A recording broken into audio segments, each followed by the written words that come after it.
به د قیامت په ورځ باندې د پل صراط باندې داسې یو څلور هیبتونه راځي چې داسې بل ځای کې داسې هیبتونه نشته د ویرې. څلور هیبتونه په دې پل صراط کې راځي. یو دا دی لا یذکر الانسان الا نفسه. انسان ته په پل صراط کې هیڅوک نه یاد مګر خپل ځان به ورته یادي. هر څوک به تیری لکه به طور مثال په دنیا کې یو ځای کې یو خوړ لاوتی دی او ته پې ورپورې وځې تاسو به دا فکر یې چې هلکه زه به اوس پورې وځم که نه هر څه به درنه ایري. او دا څپلونه دي پل خو د جهنم دی. پل صراط دی چې لاندې د جهنم دی که خوی شولې لاندې د جهنم ځای کېږي. نو دغه پل را یادول پکار دي. نو چې په دغه پل باندې سړی پورې وځي نو دا ډېر سخت پل دی چې انسان په دې پل باندې ورپورې وځي. نو په دغه ځای کې یو هیبت دا دی چې انسان ته به یو صرف ځان به ورته یاد وي او نور ورته هېڅوک هم نه یاد. ټول انسانان به د دې انسان نه یېري. عایشه رضی الله عنها ویلې چې یا رسول الله زه به هم ستا نه یېرې یم په دغه ځای کې. وایي عایشې د قیامت په ورځ به درې ځایونه کې زما نه یېرې ګوره. یو دا دی چې کله دا میزان او دا حساب ټول د دې عملونو کېږي په دغه ځای کې به زما نه یېرې عایشې. او دویم چې کله عملنامې ایښل کېږي عایشې دې ځای کې به زما نه یېرې. او درېیم داسې یو ځای دی چې ډېر سخت ځای دی د دې ټولو نه سخت پړاو دی. وایي هغه کوم دی؟ هغه دا دی چې کله انسانان په دې پل صراط باندې تېرېږي دا داسې پړاو دی چې عایشې ته به زما نه یېرې. په دغه ځای کې به ته زما نه یېرې چې کله انسانان په دې پل صراط باندې تېرېږي.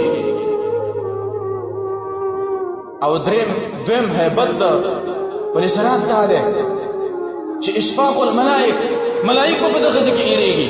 لکه حدیث کې راغلی دی چې کله دا ملائک دا پل صراط ویني او بیا دا میزان تله ویني وایي ملائک به دا وزرې د دې ځمکې نه ووایي او ووایي چې الله موږ خو بندګي نه ده کړې موږ به اوس څه کوو چې د جبریل غوندې عسلي د جبریل غوندې کې ملائک د میکایل غوندې کې ملائک هغه په پل صراط باندې ایریږي او د هغه د دې هیبتونو نه ایریږي. نو ما ورته څوک یو.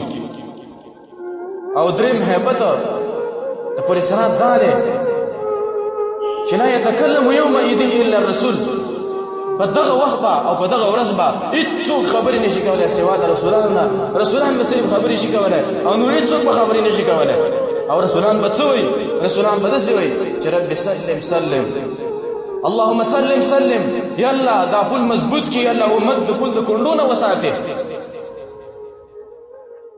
او نور انبیا به داسې وایي چې نفسي نفسي یا الله زما نفس بچ کړي. او زمونږ مشفق نبي زمونږ مهربانه نبي محمد صلی الله علیه وسلم به داسې وایي چې امتي امتي یا الله زما امت بچ کړي زما امت بچ کړي. نو پکار دا دی چې موږ د نبي لږ اطاعت وکړو د نبي دا سنت ژوند کې راولو. ځکه د قیامت په ورځ به دا داسې دعاګانې کوي چې امتي امتي یا الله زما امت بچ کړي. او څلورم هیبت دا د قیامت چې په دغه ورځ به یو نبی یو انسان سفارش نشي کولی مګر زمونږ نبی محمد صلی الله علیه وسلم به سفارش کوي. نور څوک به سفارش نشي کولی حق به نه لري. چې د قیامت پر ورځ زمونږ نبی سفارش کوي نو لږ د دې نبي اطاعت وکړئ. دې نبي چې دله څه ویلي دي دې پسې روان شئ نور چا پسې مه ځئ. د نبي دا طریقې په دې ژوند کې راولئ. تاسې وګورئ دا څومره خلک دي دا ګیرې خرئ. نو ته به د قیامت په ورځ د رسول سره نه مخامخ کېږې.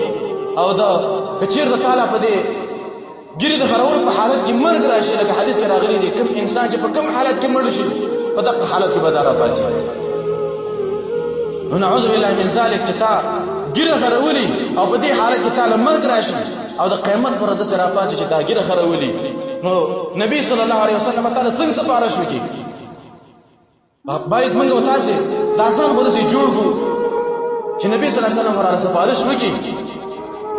نبی صلی الله علیه وسلم په دنیا کې د هغه چا نه مخ اړولی دی چې هغه ګیره خرولې ده. د بازان مسکرو د کسرا نه راغلي وو هغه خبر شوی و چې په دې مکه کې یو کس پیدا شوی دی او د دین نه خلک کړی. هغه ویل چې زه به څه خلک لېږم خو هلته زما یو عسکر سره بازان هغه پسې خط راولېږه چې ته ورشه او دا محمد لاس تړلی ماله راوله علیه الصلاة والسلام. چې کله دا راغی ورته ویلې چې کسرا باچا غوښتې موږ سره لاړ شو. هغه ته ویلې ستاسو کسرا بېګا مردار شوی دی. وایي چا وجلی دی؟ وایي زوی وجلی دی. دا خلک لاړ بازان ته ورته ویلې چې کسرا باچا ومنډلې.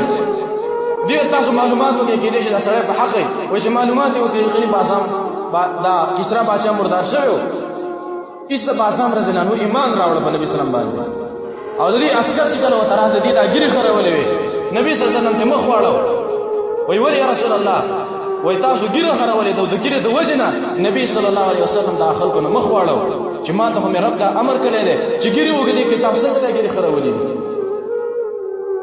نو پکار دا چې موږ تاسو لږ ځان جوړ کو لږ دا نبی صلی الله علیه وسلم د سفارش مستحق ځان جوړ کو د نبی صلی الله علیه وسلم په طریقو باندې عمل وکړو